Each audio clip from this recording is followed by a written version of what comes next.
Hey, what's up, everybody? Welcome back. So let's just quickly discuss the picture in the thumbnail. So that picture is of my girlfriend. It was taken not this past summer, but the summer before. If you stay all the way till the end of this video, I'm going to explain a little bit more about that picture and some things that are going on in my life. But that picture, I have been waiting to use. Like, I was so excited to be able to put that like in a thumbnail. My plan was to do it when the price of drip shoots up, and I would basically just be addressing all the people that have been hating on drip, all the fudders, all the people in my comments, all the people on Twitter. Like, I was just gonna bring a big you, and it was gonna be awesome. Oh shit. A little problem with this plan. For months, we've been waiting for this animal farm, and I really thought, when the animal farm would open, I didn't think we were gonna go to the moon like right away, okay?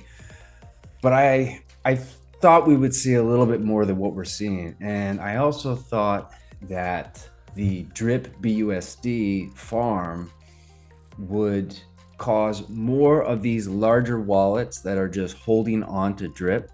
They just have it in their wallets, claimed. They have it out of the faucet in their wallets. I really thought they were going to be putting it in there, and they're not. Not to the amount that I was anticipating. Very likely that has to do with the fact that Forex changed that farm, and you no longer earn pigs with that, you earn dogs. And that does kind of suck in the short term. I think if we were earning pigs in that farm, a lot more people would be throwing their drip in there. But from what I understand and what I've looked into, long term, it's much better that they are earning dogs in that. Long term, I see why he did that. But drip, man, like, I'm not saying that I'm gonna like change from a you video to an apology video. Yeah, not yet anyway. But straight up, I'm surprised at price action we're seeing a drip. I wish I could be bringing you guys like a lot of hopium right now, but I have a feeling that we're gonna be struggling a little bit, and it's gonna take things like Scratchy and maybe some other catalysts that will pump the price of drip. Don't think that Forex doesn't have something up his sleeve potentially that he could just drop and that could change things. I mean, I don't know if that's the case. I'm completely just kind of guessing, but like with crypto, what we're seeing is basically anything can happen. So who knows? I think these levels that we're at, it might be a little bit. However, just because I think we might be in a dogfight and like a long grind with drip and price and stuff like that, I am really loving the animal farm. It's actually exceeded my expectations. Now look, compared to some other DeFi projects that all of us have been in over the last year, it's not as juicy, meaning like you're not going to get rich quick. We're not going to see like these huge payouts in a really short period of time. But what we are seeing is one hell of a yield farm. And it's a place that I am really like looking at as my crypto bank account. I used to use Nexo, which, I never had any issues with. That when the Celsius, collapsed, I got all my stuff out of Nexo. All right. And Nexo, you could earn yield on the cryptos.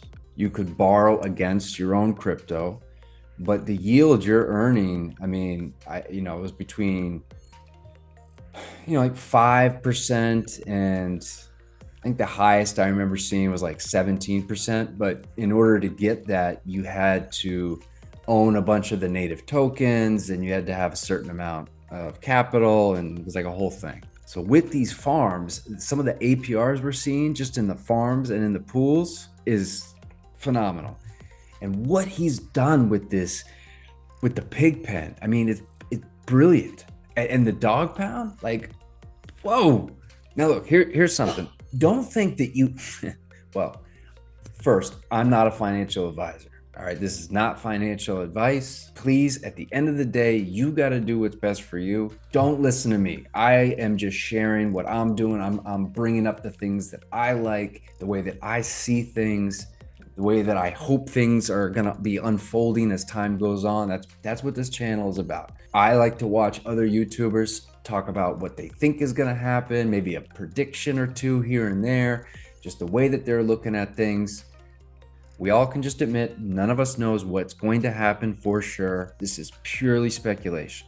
Now, where the fuck was I? I just lost my train of thought. Oh, yeah. Don't think that you have to like know all the mechanics of how the pig pen work, or like all the mechanics of the auto compounder from the dog pound. Like, I mean, like really specifically, like how it all works. There are other content creators that are really kind of giving detailed information on how it works. Of course, you know, Drip Coach, he gets surgical on all this stuff. Scott the Investor, obviously Driptopian. Driptopian had a really great video on just the dog pound. It was like super simple. You know, he doesn't get all like into the details because I get lost in some of that stuff. I mean, I think it's important, you know what I mean? And if I want to get into that, I'll go and see what Drip Coach is doing. Drip Guide, Brandon, he really knows how to kind of dive in there, and he's great at making it a little bit easier to digest. But from what I'm gathering is like there's a lot of people that don't quite understand like how it works, and it's causing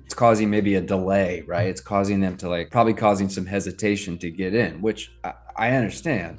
For me, I just don't feel that I need to like cram my brain with the exacts of like how everything works. I have kind of a macro understanding of it. There are a lot of parts of it that I get, like collateral rehypothecation. Man, that's tough. Collateral rehypothecation. Can you guys say that? Am I the only one that's I mean, I was actually saying this. In one of the chats that I believe that I think smarter than I can actually articulate. So it's like I have these thoughts in my head and it's like, oh, and then I try and like explain it to someone and it sounds awful. I cannot get it out right. I'm a little bit challenged in that area. But hey, look, we're talking about the animal farm.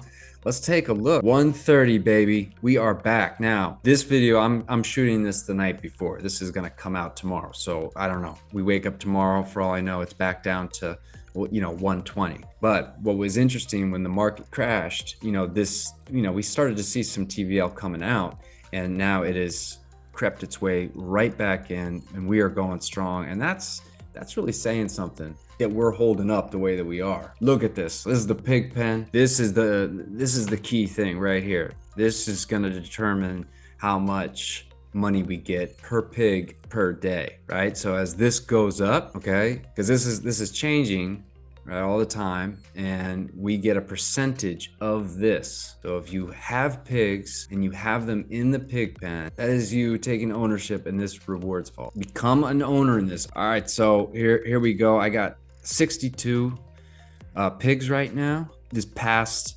day, I think I was making, I looked at it, it was like 24 cents per pig per day. Look, I'm impressed by that, because I before this started, people were asking like, how much do you think you would get, per pig per day? And, I said 25 cents is what I thought. But I didn't think we would get that like right away. I thought for sure we were going to be like slugging it out in like the 10-cent range. So the fact that we're already getting, the 25 cents, now I'm starting to really get excited, because there's other people, that we're talking about, 50 cents to $1. And I think that is easily achievable and is very likely will happen. We're getting $1 per pig per day, 62 pigs. I just let that sit, accumulate the BUSD. Okay, that's like almost 2,000 for the month. I think it's like 1,800, right? For doing nothing. 1,800, and I do nothing. I do not have to sell anything to collect that money. Okay, it doesn't really get any more passive than that. Come over to the dog pound. Now, I've only done the linear pool, and I got 43 dogs in there. Definitely want to, bring this up. I've already collected 0.15 in B&B. Now, I'm going to do a video on something that I think is pretty cool in terms of B&B. Again, we don't get paid on the price of dogs. Just like in the pig pen, we don't get paid based on the price of pigs. Paid on the amount of pigs, the quantity. Doesn't matter what the price of pigs is. Just like over here, it does not matter what the price of dogs are. We get paid an amount that would be the same if dogs are $50 or if dogs are $1,000. The same holds true for the reward. So in other words, I earned 0.15 of B&B already. It's only been a week and I don't have very many dogs. Now this 0.15, if B&B was at 1,000, which I do think it's going to get to in the next bull run, I would still get 0.15. You know, that goes from $45 to $150. So I just think that's cool. The pig pen rewards and the dog pound rewards, there's no Ponzi-nomics to it. Drip Coach does a great video today where he goes into that. Definitely go check him out. I always leave like his channel and some of the other people that I follow in my description below. So go take a look if for some reason you have not heard of Drip Coach or Driptopian.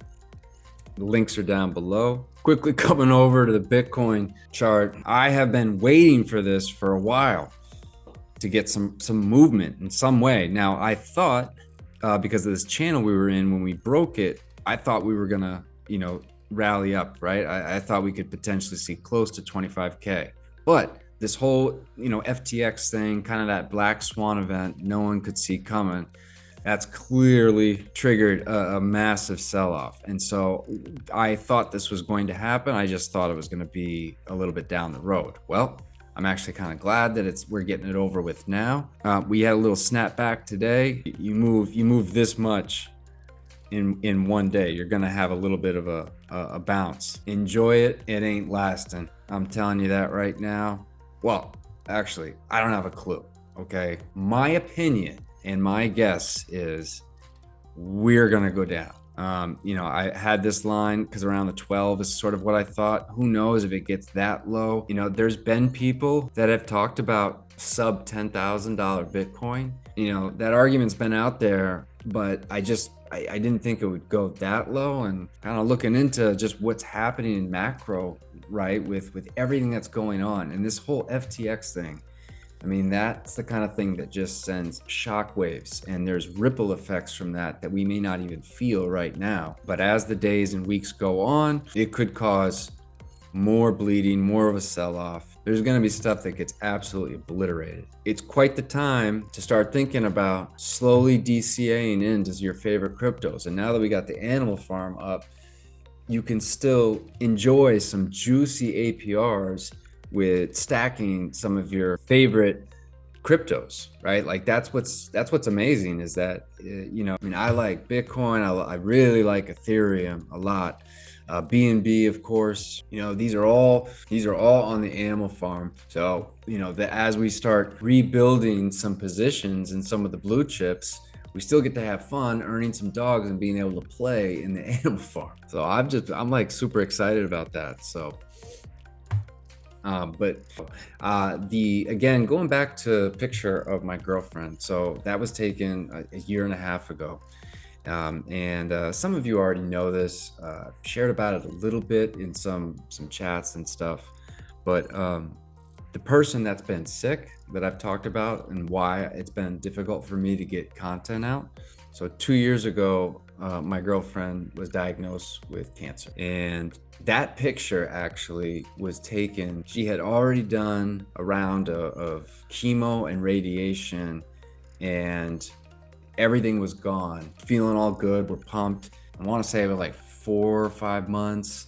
She did kind of a routine checkup, and it had come back. And the type of person she is super outgoing, super positive. And we were on the beach, and she's just like, fuck cancer.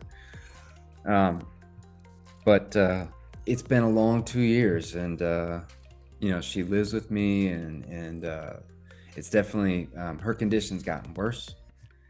So she's gone through a lot of different types of chemo and other treatments, and certainly a lot of holistic stuff as well. We don't have anything for certain right now, but it's been probably one of the most difficult things I've ever had to go through. So I'm just opening up about this because I just want to be real, and trying to be as authentic as I can, talk about things that are going on in my life. Because as you guys know, I'll do stuff on mindset and things like that. And I share stuff of things that I've gone through. And, this is a big thing that I'm going through right now. And it's, yeah,